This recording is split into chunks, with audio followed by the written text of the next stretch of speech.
बिस्मिल्लाहिर्रहमानिर्रहीम। अस्सलाम वालेकुम बच्चों, आज हम स्टेशनरी वेव्स के बारे में बात करेंगे।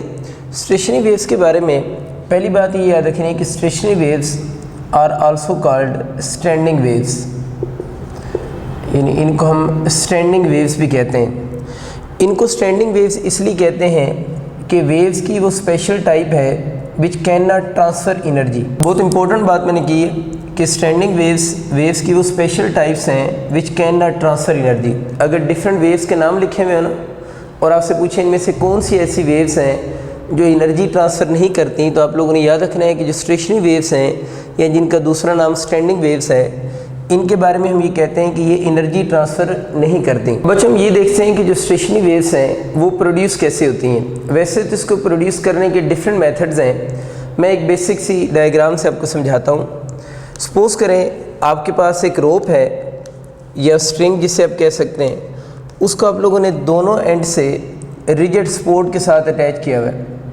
ये रोप है, इसको दोनों एंड से रिजिड सपोर्ट के साथ आप लोगों ने अटैच किया हुआ है। अब वो कहते हैं कि अगर इस रोप को मैं सेंटर से प्लग करूं, यानी इस रोप को यूं सेंटर से मैं ऊपर प्लग करूं, तो इस रोप की न्यू पोजीशन कुछ यूँ हो जाएगी ना। यानी रोप को मैंने यूं सेंटर से ऊपर प्लग किया और इसकी पोजीशन कुछ यूँ होगी। अब जैसे इस रोप को मैं यहाँ पर जाकर फ्री करूँगा तो इस रोप में 2 ट्रांसवर्स वेव्स जनरेट होंगी। यानी इस तरफ जो एरो जा रहा है ये भी शो कर रहा है ट्रांसवर्स वेव्स को, और इस तरफ जो एरो है वो भी शो कर रहा है ट्रांसवर्स वेव्स को। तो मैं कह सकता हूँ जब मैंने इसको सेंटर से रोप को प्लग किया है, अब ये रोप इस जगह पर चली गई, यूँ सोचो ना। और जैसे इसको यहाँ से मैंने फ्री किया है तो इसके अंदर 2 ट्रांसवर्स वेव्स जनरेट हुई हैं इन अपोजिट डायरेक्शन। ये एमसीक्यू के लिए भी याद रखनी बात कि अगर हम किसी रोप को प्लग करके फ्री करते हैं, यानी सेंटर से प्लग करके मैंने फ्री किया है, तो इसमें कितनी transverse waves, 2 transverse waves generate हुई हैं and they are travelling in opposite direction. अब ये वाली वेव इस तरफ जा रही है और ये वाली वेव इस तरफ आ रही है। अब ये दोनों वेव्स जब यहाँ पर जाकर स्ट्राइक करेंगी तो स्ट्राइक करने के बाद इनकी यहाँ से क्या होनी है, रिफ्लेक्शन होनी है। ये वेव यहाँ से रिफ्लेक्ट हो रही है और ये वाली वेव यहाँ से रिफ्लेक्ट हो रही है। अब इन दो वेव्स को देखें, ये दोनों वेव्स ट्रेवल कर रही हैं किस में, अपोजिट डायरेक्शन में। ये वाली वेव टुवर्ड्स राइट साइड जा रही है, ये वाली वेव टुवर्ड्स लेफ्ट साइड आ रही है। सेम रोप के अंदर है दोनों, यानी मीडियम दोनों का सेम है। तो जब दोनों अपोजिट डायरेक्शन में ट्रेवल करती हुई आपस में सुपर इम्पोज करेंगी, सुपर इम्पोज मीन जब ये आपस में कंबाइन होंगी तो जो रिजल्टेंट वेव बनेगी then that wave is named as standing waves भी उसे कह सकते हैं या उसे हम स्टेशनरी वेव्स भी कह सकते हैं। तो अगर मैं ये लिखना चाहूँ कि स्टेशनरी वेव्स बनने की कंडीशंस क्या हैं, तो इन्हीं दो वेव्स को देखकर आप कंडीशन लिख सकते हैं। देखिए जो दोनों वेव्स आपस में सुपरपोज हो रही हैं, ये स्टेशनरी वेव्स तभी बनाएंगी जब इन दोनों वेव्स का, यानी जो 2 वेव्स हैं, हैव सेम, इन 2 वेव्स का क्या सेम होना चाहिए, हैव सेम एम्पलीट्यूड। इस केस में देख लें ये जो दोनों मैंने बनाई हैं उन दोनों का एम्पलीट्यूड भी सेम होगा क्योंकि एक ही मेथड से प्रोड्यूस हो रही है ना। हैव सेम एम्पलीट्यूड हो, उनकी सेम फ्रीक्वेंसी हो, यानी जो 2 वेव्स आपस में सुपर इम्पोज हो रही हैं उनका एम्पलीट्यूड भी सेम होना चाहिए और उनकी फ्रीक्वेंसी भी सेम होनी चाहिए। इसके बाद नेक्स्ट कंडीशन ये है they must travel in opposite direction, और लास्ट कंडीशन ये होनी चाहिए superimpose with each other. ये बच्चे चंद बातें मैंने लिखी हैं। These are the necessary conditions for the formation of stationary waves.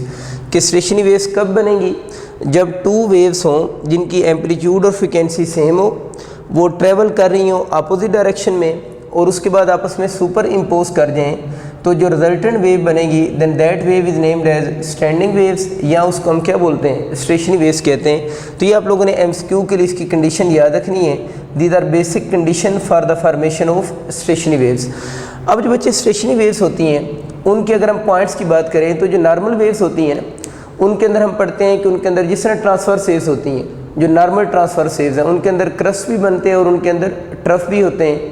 जो लॉन्गिट्यूडनल वेव्स होती हैं उनके अंदर कंप्रेशन और रेफ्रैक्शन होते हैं। इसी तरह स्टेशनरी वेव्स के अंदर जो हैं वो नोड्स और एंटी नोड्स बनते हैं। तो उसको मैं एक डायग्राम से ड्रॉ करता हूँ। ये बच्चों मैंने आपके लिए इसकी एक डायग्राम ड्रॉ की है। इसके अंदर ये जो आपको लूप्स नज़र आ रही हैं ना, ये बेसिकली इस चीज़ को हम लूप बोलते हैं ना। लूप मीन ये जो क्लोज पाथ नज़र आ रहे हैं, ठीक है, ये स्टेशनरी वेव्स की फॉर्मेशन के बाद बने, यानी जब दो वेव्स ने कंबाइन किए हैं तो इस तरह के लूप्स बने हैं, ठीक है, ये लूप बोल रहे हैं इस क्लोज पाथ को। अब इस लूप के ऊपर आपको कुछ ये वाले पॉइंट्स नज़र आ रहे हैं, इन पॉइंट्स का जो एम्पलीट्यूड है या डिस्प्लेसमेंट फ्रॉम मीन पोजीशन क्या है, ज़ीरो है। ऐसे पॉइंट्स को हम किसका नाम दे रहे हैं, नोड्स का नाम दे रहे हैं। यानी इन स्टेशनरी वेव्स के ये वाले जो पॉइंट्स हैं, जिन पॉइंट्स का डिस्प्लेसमेंट फ्रॉम मीन पोजीशन कह लें या आप कह सकते हैं आर एम्पलीट्यूड, वो किसके इक्वल होता है, ज़ीरो होता है। तो हम कहते हैं नोड्स स्टेशनरी वेव्स के वो पॉइंट्स होते हैं जिनका डिस्प्लेसमेंट फ्रॉम मीन पोजीशन ये है, जिसे हम एम्पलीट्यूड भी कह सकते हैं, दोनों में कोई भी वर्ड यूज़ कर सकता है। तो पूछ सकता है displacement from mean position nodes का कितना होगा या नोड्स का एम्पलीट्यूड क्या होगा, तो आप लोगों ने याद रखना है वो ज़ीरो होगा। स्टेशनरी वेव्स में जो नोड्स के पॉइंट्स होते हैं उनको स्टेशनरी पॉइंट्स भी कहते हैं। तो अगर आपका कभी एमसीक्यू आता है ना कि जो स्टेशनरी वेव्स हैं उनमें स्टेशनरी पॉइंट्स कौन से होते हैं, तो जो नोड्स होते हैं उनको स्टेशनरी पॉइंट्स कहते हैं। स्टेशनरी का मतलब होगा कि ये वाले पॉइंट्स अपनी पोजीशन से मूव नहीं करते। अब ये वाले पॉइंट्स अगर स्टेशनरी हैं यानी फिक्स हैं, इनके अंदर मोशन ही नहीं हो रही, यही वजह हम ये कहते हैं कि ये वाली वेव्स जो होती हैं, these waves can not transfer energy, कि ये वाली वेव्स इसलिए एनर्जी ट्रांसफ़र नहीं करती कि इसके हर लूप के एंड पे दो स्टैटिक पॉइंट्स होते हैं या स्टेशनरी पॉइंट्स होते हैं, जिनकी वजह से ये वाली जो वेव्स हैं वो एनर्जी ट्रांसफ़र नहीं करती। अब ये बात रहेगी कि नोड्स बनते कहाँ पर है, तो वो हमें नज़र आ रहा है कि नोड्स हैं वो बेसिकली बनेंगे किस पोजीशन पे, मीन पोजीशन पर होंगे, क्योंकि ये जो लाइन है इसका मीन पोजीशन कहते हैं। फिर एमसीक्यू आ होता है कि नोड्स के ऊपर स्ट्रेन क्या होगी ना, तो आप लोगों ने याद रखना है जो नोड्स ऐसे पॉइंट्स होते हैं जिनके ऊपर जो स्ट्रेन की वैल्यू होगी वो मिनिमम होगी। यही चंद पॉइंट्स आपके आ सकते हैं कि नोड्स कौन से पॉइंट्स हैं जिनका एम्पलीट्यूड ज़ीरो होगा, इनको स्टेशनरी पॉइंट्स भी कहते हैं। नोड्स की फॉर्मेशन कहाँ पर होती है, nodes form at mean position, और इनकी जो स्ट्रेन होगी वो मिनिमम होगी इन पॉइंट्स पे। दूसरे इसके जो पॉइंट्स होते हैं उनको बच्चे हम नाम देते हैं एंटी नोड्स का। एंटी नोड्स को अगर हम डायग्राम में शो करें तो कुछ यूँ शो होंगे, ये जो पॉइंट्स हैं ना, ये वाले जो पॉइंट्स हैं, इन पॉइंट्स को हम एंटी नोड बोल रहे हैं। तो हम कह सकते हैं एंटी नोड स्टेशनरी वेव्स के वो पॉइंट्स होते हैं जिन पॉइंट्स का जो एम्पलीट्यूड होगा वो बच्चे क्या होना चाहिए, मैक्सिमम होगा। तो एंटी नोड स्टेशनरी वेव्स के वो पॉइंट्स हैं जिनका एम्पलीट्यूड मैक्सिमम होता है, और ये वाले पॉइंट्स स्टेशनरी पॉइंट्स नहीं होते, बल्कि ये वाले पॉइंट्स कौन से होंगे, मोबाइल पॉइंट्स होते हैं, मतलब ये मूव कर रहे होते हैं, ये स्टैटिक पॉइंट्स नहीं होते। और अगर इन पॉइंट्स की स्ट्रेन की बात करें तो हम ये कहते हैं कि जब स्टेशनरी वेव्स किसी रोप में प्रोड्यूस होती हैं तो जो एंटी नोड्स वाले पॉइंट्स होंगे उन एंटी नोड्स वाले पॉइंट पे स्ट्रेन क्या होगी, मैक्सिमम होगी। अब बच्चों देखना है कि इनमें वेवलेंथ्स को कैसे डिफाइन करेंगे, यानी टू नोड्स में या टू कंडक्टिव एंटी नोड में जो डिस्टेंस होगा उसको हम कैसे मेजर करेंगे। इसको हम एक डायग्राम से समझते हैं। अब देखें, ये मैं एक सिंपल वेव बनाता हूँ, ये मैंने एक ट्रांसवर्स वेव बना दी है। हमें पता है कि इस ट्रांसवर्स वेव में कंप्लीट वेव बनी है ना, तो यहाँ से यहाँ तक डिस्टेंस लैम्डा होगा। ये ट्रांसवर्स वेव है जिससे आप फेमिलियर हैं, तो यहाँ से यहाँ तक उसका डिस्टेंस लैम्डा है। अब अगर मैं इसको स्टेशनरी वेव्स में कन्वर्ट करता हूँ तो स्टेशनरी वेव में कुछ यूँ कन्वर्ट होगी, डिस्टेंस तो वही लैम्डा रहा ना। अब मुझे बताओ यहाँ से यहाँ तक कितना होगा, फिर लैम्डा बाई 2 नहीं होगा, तो ये नेक्स्ट वाला भी कितना होगा, लैम्डा बाई 2 होगा। या यहाँ दो पॉइंट से देख लें तो ये भी कितना होगा, लैम्डा बाई 2 ही होगा। तो यहाँ से आपको क्लियर हो गया कि ये जो टू कंडक्टिव नोड्स होते हैं, ये टू कंडक्टिव नोड्स आप समझ लेना, इनमें डिस्टेंस कितना होगा, लैम्डा बाई 2 होगा। अगर इनको हम एंटी नोड्स ले लेते हैं, ये हाफ बनता है ना, ये भी क्या होगा, लैम्डा बाई 2 ही होगा। तो इस बात को आप अपने पास लिख लें अब, कि अगर आपका कभी एमसीक्यू आ जाए ना डिस्टेंस का, कि डिस्टेंस इनमें बताएं, तो आपसे पूछे टू कंडक्टिव नोड्स में डिस्टेंस कितना होगा, तो याद रखना है टू कंडक्टिव नोड्स में डिस्टेंस कितना होगा, लैम्डा बाई 2 होगा। वो आपको क्लियर होगा नहीं, यहाँ से इस डायग्राम को माइंड में रखें तो आपको याद रह जाएगा। टू कंडक्टिव नोड्स में डिस्टेंस लैम्डा बाई 2 है, और टू कंडक्टिव एंटी नोड्स में अगर पूछेगा तो वो भी लैम्डा बाई 2 होगा। लेकिन अगर एक एंटी नोड या नोड कंडक्टिव में पूछेगा, ये जितने मैं लिख रहा हूँ कंडक्टिव के दरम्यान में लिख रहा हूँ, तो बच्चों देखो अगर इस नोड और नेक्स्ट कंडक्टिव एंटी नोड में पूछता है तो इन दोनों के दरम्यान में तो फिर कितना होगा, लैम्डा बाई 4 ही होगा। तो ये चीज़ याद रखनी है कि इस डिस्टेंस को हम लैम्डा बाई 4 कहेंगे। तो यहाँ पर मैं शो कर देता हूँ, टू कंडक्टिव एंटी नोड में लैम्डा बाई 2, कंडक्टिव नोड में भी लैम्डा बाई 2, और कंडक्टिव जो हैं नोड और एंटी नोड में अगर पूछेगा तो λ/4 होगा। अब हम इसको एंगुलर फॉर्म में भी रिप्रेजेंट कर सकते हैं। एंगुलर फॉर्म में कैसे रिप्रेजेंट करेंगे? हमें पता है लैम्डा को हम रिप्लेस कर सकते हैं किससे? 2π रेडियन से। यानी लैम्डा जो होता है उसको अगर हम 2π रेडियन से रिप्लेस कर सकते हैं तो ये क्या लिखा हुआ है? लैम्डा लिखा हुआ है ना, इसको मैं लिख सकता हूँ 2π रेडियन बाई 2 से कैंसिल हो जाएगा, तो ये किसके इक्वल हो जाएगा? Pi radian. तो अगर कभी इनमें आपसे रेडियन की फॉर्म में डिस्टेंस पूछे ना, तो 2 कंडक्टिव नोड्स में रेडियन की फॉर्म में अगर डिस्प्लेसमेंट पूछता है तो वो बच्चों आप लोगों ने याद रखना है कितने रेडियन होगा? पाई रेडियन होगा। इसी तरह ये भी λ/2 है तो ये भी कितने रेडियन बनेगा? Pi radian. ये λ/4 है तो उसको हाफ करना पड़ेगा ना, तो इन दोनों के दरमियान में जो डिस्प्लेसमेंट बनेगा एंगुलर वो π/2 रेडियन होगा। तो ज़्यादातर तो क्वेश्चन लैम्डा की फॉर्म में ही आते हैं, लेकिन अगर कभी क्वेश्चन बच्चों एमसीक्यू में पाई की फॉर्म में आ जाएं, यानी एंगुलर डिस्प्लेसमेंट की फॉर्म में आ जाएं, तो वो भी याद रखना है कि λ/2 है तो इसको हम पाई रेडियन लिखेंगे, और ये λ/4 है तो इसको आप लोगों ने π/2 रेडियन की फॉर्म में शो करना है। अब बच्चों इस पर फर्दर थोड़ी डिटेल बात करते हैं। मैंने इसी बात को समझाने के लिए एक सिंगल लूप ड्रॉ कर दिए। आप एक से ज़्यादा लूप बना लें, सिंगल लूप बना लें, लूप किस पे डिपेंड करते हैं, लूप्स ज़्यादा कम होंगे, लूप्स कम कब होंगे, वो भी हम बाद में बात करते हैं। अभी हम कुछ बेसिक पैरामीटर पे पहले बात कर लें। देखें, जब स्टेशनरी वेव्स की फार्मेशन हो रही है उसके अंदर हमें पता है कि ये पॉइंट नोड है, ये पॉइंट भी नोड है, और ये जो एक्सट्रीम पोजीशन वाले पॉइंट्स हैं ये एंटी नोड्स के पॉइंट्स हैं। आप एक चीज़ नोट करें कि स्टेशनरी वेव्स के अंदर ये सपोज करें एक पार्टिकल है, ये पार्टिकल क्या कर रहा है? ये इसकी मेन पोजीशन है, ये पार्टिकल अपवर्ड मोशन भी कर रहा है, और ये वाला पार्टिकल यहाँ से किधर डाउनवर्ड मोशन भी कर रहा है। इसी तरह इसके जितने भी पार्टिकल्स होंगे वो सारे अपवर्ड मोशन भी करेंगे, और वो सारे कौन सी? डाउनवर्ड मोशन भी करेंगे। तो बच्चों मैंने कुछ पार्टिकल की मोशन को यहाँ शो किया है कि ये पार्टिकल जो हैं अपनी मेन पोजीशन के around two and fro motion कर रहे हैं। अगर हम रोप को ले रहे हैं तो ये रोप के पार्टिकल अपनी मेन पोजीशन के around two and fro motion कर रहे हैं। तो पहली बात तो याद रखनी है कि स्टेशनरी वेव्स के अंदर ये जो पार्टिकल्स हैं ना, दीज पार्टिकल्स परफॉर्म SHM। इनकी जो मोशन है वो हमें टू एंड फ्रो मोशन तो नज़र आ ही रही है, लेकिन ये जो जितने भी इसका ये नहीं कि ओवरऑल SHM है, हर पार्टिकल की मोशन SHM है, इसकी भी SHM है, इसकी भी SHM है, एंड सो ऑन। तो इसके जितने भी पार्टिकल्स हैं वो जो मोशन परफॉर्म कर रहे होंगे वो SHM परफॉर्म करेंगे। तो अगर आपका MCQ आ जाता है ना कि स्टेशनरी वेव्स के अंदर जो रोप के पार्टिकल की मोशन कौन सी होगी, तो आप लोगों ने याद रखना है जो रोप के पार्टिकल्स होंगे उनकी जो मोशन होगी वो SHM होगी। दूसरी बात हमने यहाँ से ये सीखनी है कि इसके पार्टिकल SHM तो परफॉर्म कर रहे हैं, तो क्या इन सारे पार्टिकल्स का एम्पलीट्यूड ऑफ वाइब्रेशन सेम है? यानी ये आप लोगों ने देखना है कि क्या सब पार्टिकल का एम्पलीट्यूड ऑफ वाइब्रेशन सेम है या डिफरेंट है। देखिए, इसका एम्पलीट्यूड ऑफ वाइब्रेशन ज़्यादा है, इसका एम्पलीट्यूड ऑफ वाइब्रेशन कम है, तो all particles have different amplitude of vibrations. बच्चों में क्लियर हो गया कि अगर आपका एम्पलीट्यूड का MCQ आता है तो स्टेशनरी वेव्स के जितने भी पार्टिकल्स होंगे all particles have different amplitude of vibration, सबका एम्पलीट्यूड ऑफ वाइब्रेशन डिफरेंट होगा।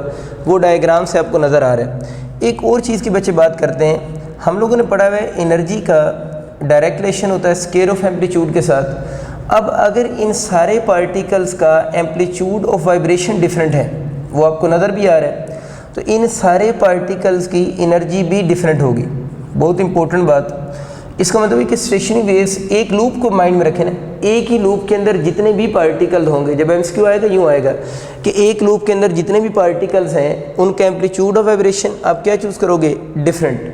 वो फिर पूछेगा उनकी एनर्जीज़ क्या होगी, तो हर पार्टिकल की एनर्जी क्या होगी? डिफरेंट होगी। जिस पार्टिकल का जितना एम्पलीट्यूड ऑफ वाइब्रेशन ज़्यादा होगा, जिसका एम्पलीट्यूड ऑफ वाइब्रेशन ज़्यादा होगा उसकी एनर्जी उतनी ज़्यादा होगी, और जिसका एम्पलीट्यूड ऑफ वाइब्रेशन कम होता जाएगा एनर्जी उसकी उतनी क्या होती जाएगी? कम होती जाएगी। तो ये जो आपके नोड्स वाले पॉइंट्स हैं, नोड्स वाले पॉइंट्स का तो एम्पलीट्यूड ऑफ वाइब्रेशन कितना है? 0 है। अगर नोड्स वाले पॉइंट्स के एम्पलीट्यूड ऑफ वाइब्रेशन 0 है तो इन पॉइंट्स के ऊपर जो एनर्जी की ट्रांसफ़र होगी वो भी क्या होगी? 0 होगी, क्योंकि ये पॉइंट्स को हम क्या बोलते हैं? ये तो स्टेशनरी पॉइंट्स है ना, these points are called stationary points. तो स्टेशनरी का मतलब ये है कि इन पॉइंट्स का एम्पलीट्यूड 0 होगा तो इन पॉइंट्स की फिर एनर्जी भी क्या होगी? 0 होगी, क्योंकि यहाँ से आगे एनर्जी फिर प्रोपोगेट इसी वजह से नहीं कर रही। ठीक होगी बात। और सारे पार्टिकल जो हैं, ये जो इसके इन बिटवीन पार्टिकल्स हैं उनकी एनर्जी ज़ीरो नहीं होगी, लेकिन सब पार्टिकल्स की एनर्जीज क्या होगी, डिफरेंट होगी। अच्छा, नेक्स्ट बच्चे ये देखना है कि जब ये पार्टिकल देखें, ये सारे पार्टिकल सपोज करें अगर अपवर्ड जा रहे हैं, एक चीज़ याद रखनी है कि अगर ये इस पार्टिकल की मोशन अपवर्ड है ना स्टेशनरी वेव्स में, अगर इस पार्टिकल की मोशन अपवर्ड है तो फिर जितने भी होंगे सब की मोशन अपवर्ड ही होगी। तो ये स्टेशनरी वेव्स की प्रॉपर्टी होती है कि अगर एक पार्टिकल अपवर्ड मूव कर रहा है तो ये सारे पार्टिकल की फिर मोशन कौन सी होगी, अपवर्ड ही मोशन होगी।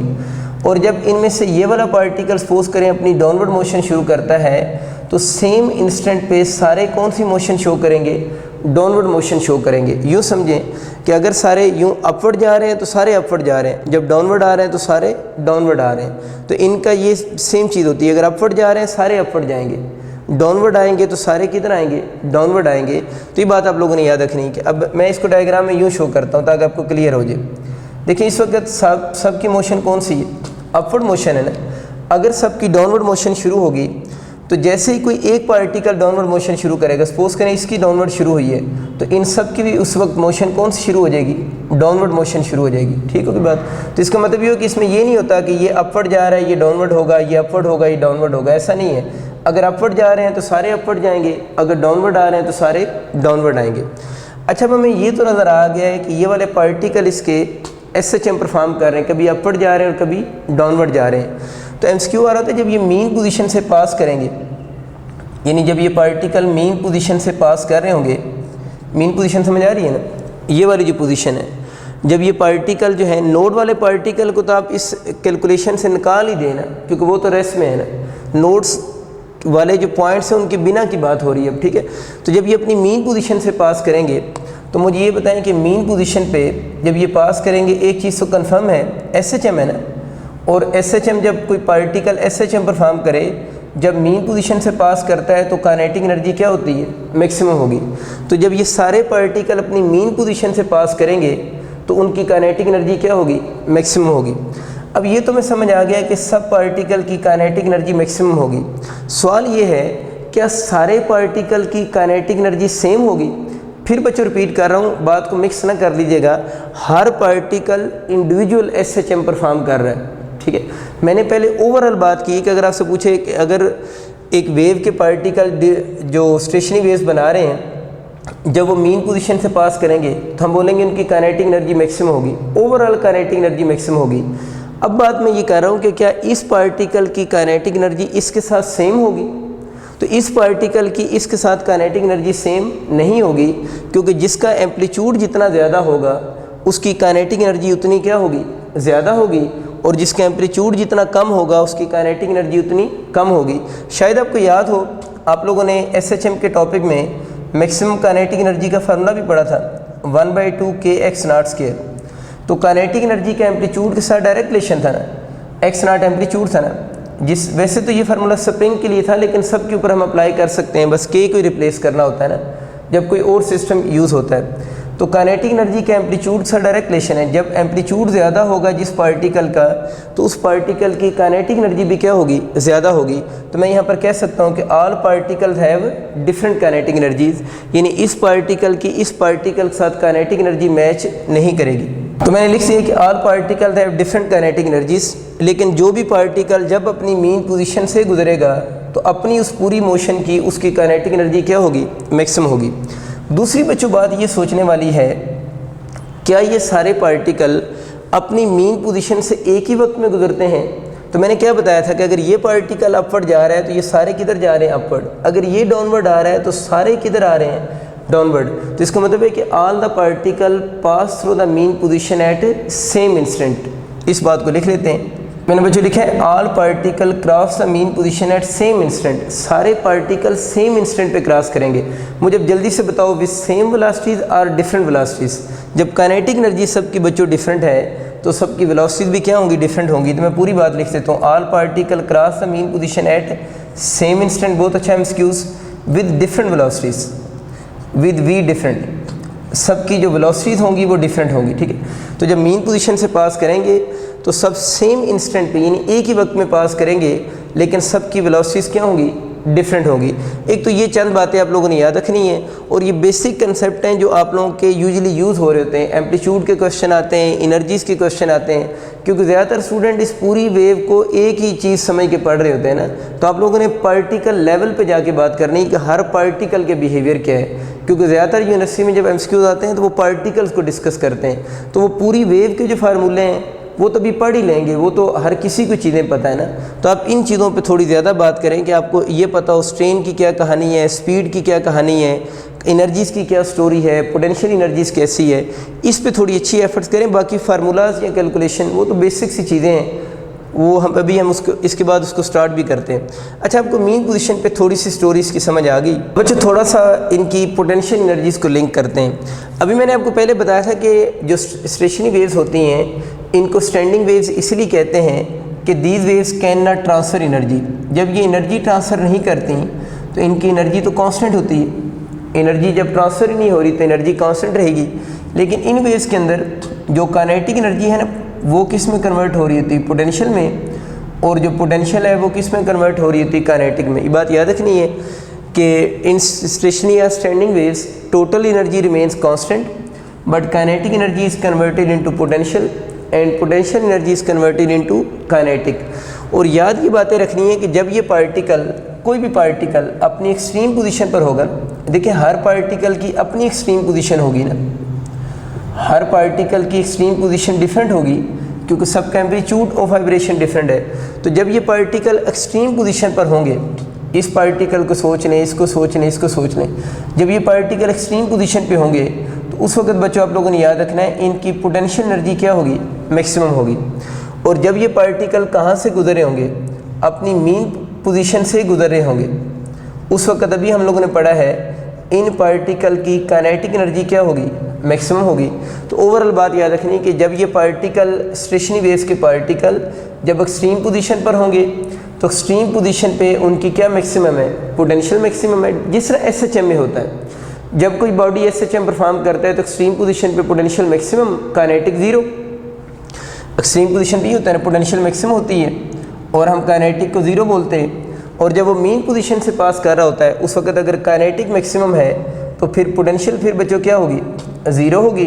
तो मैं कह सकता हूँ ना, जब ये मोशन हो रही होगी एक्सट्रीम टुवर्ड्स मीन, तो वही बात अभी की है कि एक्सट्रीम से मीन तक आते हुए पोटेंशियल काइनेटिक और काइनेटिक पोटेंशियल में कन्वर्ट होती रहेगी। बट इस पूरे सिस्टम की अगर हम ओवरऑल एनर्जी की बात करें तो ओवरऑल एनर्जी पूरे सिस्टम की कांस्टेंट रहेगी। जिस तरह अभी बात की है, जब ये सारे पार्टिकल अपनी मीन पोजीशन को क्रॉस कर रहे होंगे, सेम इंस्टेंट पे क्रॉस करेंगे, वो लिख सी है, लेकिन सबकी वेलोसिटी डिफरेंट होगी तो सबकी काइनेटिक एनर्जी भी क्या होगी, डिफरेंट होगी। लेकिन उनके अपने पूरे मोड के दौरान मीन पोजीशन पे काइनेटिक एनर्जी भी मैक्सिमम होगी और स्पीड भी सबकी मैक्सिमम होगी। इसी तरह जब वो एक्सट्रीम पोजीशन पे पहुंचेंगे तो सबकी पोटेंशियल एनर्जी मैक्सिमम तो होगी, लेकिन क्या सबकी पोटेंशियल एनर्जी सेम होगी?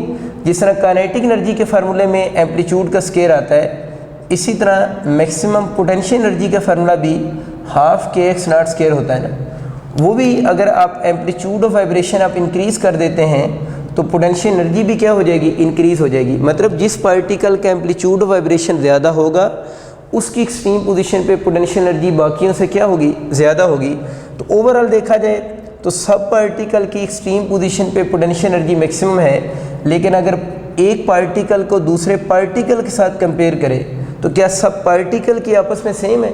सब पार्टिकल की आपस में पोटेंशियल एनर्जी सेम नहीं है, बल्कि सब पार्टिकल्स की आपस में पोटेंशियल एनर्जी क्या होगी, डिफरेंट होगी। तो ये बच्चों थोड़ा सा आप लोगों ने इनकी एनर्जीज़ के बारे में याद रखना है कि काइनेटिक एनर्जी कहाँ मैक्सिमम होती है, पोटेंशियल एनर्जी कहाँ मैक्सिमम होती है। अगर टोटल एनर्जी की बात करें तो वो आपको पता होना चाहिए कांस्टेंट होती है। और ये दोनों स्टेशनरी पॉइंट्स हैं जिसकी वजह से जो एनर्जी होती है इसी लूप के अंदर कन्फाइंड रहती है, वो एनर्जी आगे ट्रांसफ़र नहीं होती। अब बच्चों हम बात करते हैं जो स्टेशनरी वेव्स हैं वो किन वेव्स की टाइप्स में आती हैं। तो स्टेशनरी वेव्स याद रखना है, बेसिकली जो टाइप हैं वो मैकेनिकल वेव्स की टाइप्स हैं। In stationary waves are types of mechanical waves. Mechanical waves में दे रिक्वायर मीडियम। इन वेव्स को क्या रिक्वायर होता है, मीडियम रिक्वायर होता है, ठीक है। अब स्टेशनरी वेव्स की अगर वो बात करता है ना कि स्टेशनरी वेव्स बाय नेचर हैं कौन सी, क्योंकि मैकेनिकल वेव्स दो तरह की होती हैं। एक मैकेनिकल वेव्स आपकी ट्रांसवर्स टाइप की भी हो सकती हैं और दूसरी जो कैटेगरी बनती है वो लॉन्गिट्यूडनल भी हो सकती है। तो अब अगर आपसे वो पूछता है ना, ये हम इनकी टाइप्स ऑफ वेव्स के बारे में अभी डिटेल से बाद में बात करेंगे। अभी जैसे हम स्टेशनरी वेव्स को फोकस कर रहे हैं, उसके अंदर बस थोड़ा सा लिंक है इसका ना।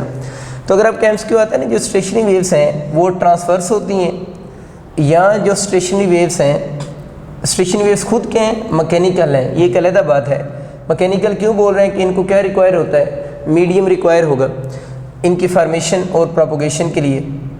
फिर हम बात करें कि स्टेशनरी वेव्स की बात कर रहे हैं कि स्टेशनरी वेव्स क्या होती हैं, वो ट्रांसवर्स इन नेचर होती हैं और लॉन्गिट्यूडनल इन नेचर होती हैं। अगर आपका ये एमसीक्यू आ जाए कि स्टेशनरी वेव्स बाय नेचर क्या हैं, तो आप लोगों ने ऑप्शन चूज़ करना है बोथ, कि stationary waves by nature transverse भी हो सकती हैं और stationery waves by nature longitudinal भी हो सकती हैं। और याद ही रखना है कि अगर स्टेशनरी वेव्स जो है ना, एसटी वेव्स में लिख सकता हूँ, अगर स्टेशनरी वेव्स फॉर्म हो रही हो, इनकी फॉर्मेशन हो रही हो इन ए रोप में, अगर स्टेशनरी वेव्स की फॉर्मेशन हो रही हो इन ए रोप में, जिसको भी हम डिस्कस कर रहे थे, तो रोप के अंदर जो स्टेशनरी वेव्स की फॉर्मेशन होती है, then such stationary waves are transverse in nature, यानी जो स्टेशनरी वेव्स रोप के अंदर बनेंगी वो ट्रांसवर्स इन नेचर होंगी।